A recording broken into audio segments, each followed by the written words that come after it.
There's a rather large change coming to the Paraguay residency process. And in this video, I am specifically going to talk about what this change is, what it entails, and how it could potentially affect you if you're planning to get your residency in Paraguay in the near future. If you're new to the channel, welcome. We talk all things global citizen diversification from additional residencies, citizenships, bank accounts, and tax optimized company formation. Now, when we work with clients, a great not only diversification option, but also potential tax optimization option, depending on your business, where your clients are, and where you are from as well, is Paraguay. Paraguay, we've talked a lot about on this channel. I'll link some of the previous videos below where we go through the entire residency process, what you can expect, the documentation that you will need, along with how to obtain PR after the new changes that came about in 2022 for obtaining PR. This video is specific to obtaining temporary residence in Paraguay. And unfortunately, the process is going to have an additional hurdle before you're able to become a temporary resident of Paraguay. If you've seen past videos, then you know that you hold temporary residence in Paraguay as it currently stands for 2 years, and after 2 years' time, you can transition over to permanent resident. Now, this is still very much so the case, but there has been a new update to the system that issues the cedulas, which is one of your identification cards. And this is an absolute requirement. If you're getting residency in Paraguay, you want to make sure that you're also getting the cedula. The cedula is what is going to allow you to open bank accounts in the country and really to work your way around the country and get into different institutions, financial institutions, and otherwise. Simply having your residency won't quite be enough. You really need to make sure that you have your residency and cedula, which of course we help all of our clients with not only obtaining residency, but also with obtaining the cedula as part of the residency as well, and the tax ID if it makes sense for them. However, as of mid October 2024, there is going to be a new update to the system that issues cedulas. So previously, prior to October 2024, you could simply arrive in Paraguay, visit the country once, bring your documentation, and we would start the process for you on the ground. In a few months' time, the process would be complete. We will mail the cedula to you anywhere that you are in the globe, whether it be in Paraguay or otherwise, and then your residency process would be complete. Now, as of mid October 2024, this process is going to now require 2 trips to Paraguay in order to obtain your temporary residence.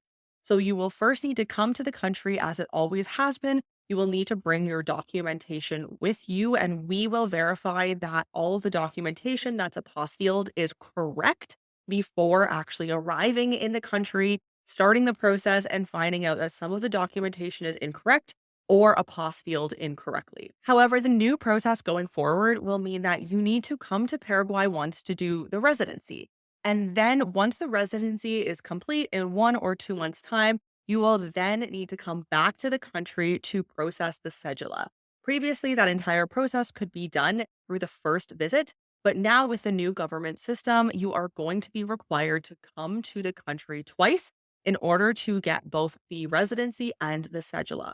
Now, if you are looking for the tax ID, this is still something that we can process for you without you needing to physically be on the ground in Paraguay, which is where I am today in beautiful Asuncion, a great sunny day here in the city. So the tax ID is not going to be required for you to physically be present on the ground, but you will need your cedula in order to get your tax ID, as your tax ID, your RUC number, and your cedula number are almost the same numbers. So you do need that cedula identity card first before we can go ahead and process your tax ID, which does not require you to be on the ground, but is going to require that second trip to Paraguay in order to obtain the cedula. As I'm always saying, and as we always talk about on this channel, residency, citizenship, and even bank account opening processes are constantly changing around the globe. In the last 3 or 4 years alone, we have seen 10 plus prominent countries in the residency and citizenship space changing their either application process or pricing for the process to gain residency or citizenship And every single time, the documentation and the process has increased in documentation needed and in time frame required to obtain the residency. And not only that, but the price and the cost to get the residency or to work your way towards citizenship has increased as well. Those government fees have increased. So if you are interested in obtaining an additional bank account, residency, citizenship, or tax optimized company formation in a jurisdiction that makes sense for you and your lifestyle in the medium to long term, now is the time to get the process underway. These processes will continue to change, and especially in the last 12 to 18 months, we have really seen some quite significant changes where price increases have increased by significant amounts. In some countries, multiple hundreds of thousands of dollars. So if you are interested in obtaining residency, now is the time to do so. Reach out to us. Our links are below. Book a consult with us so that we can get the process started for you and determine which countries are going to make sense. Again, not only for your business, but also for your lifestyle in that medium to long term vision. If you're interested in learning more about becoming a global citizen and global citizen optimization, click the video on the screen now, and I'll see you there.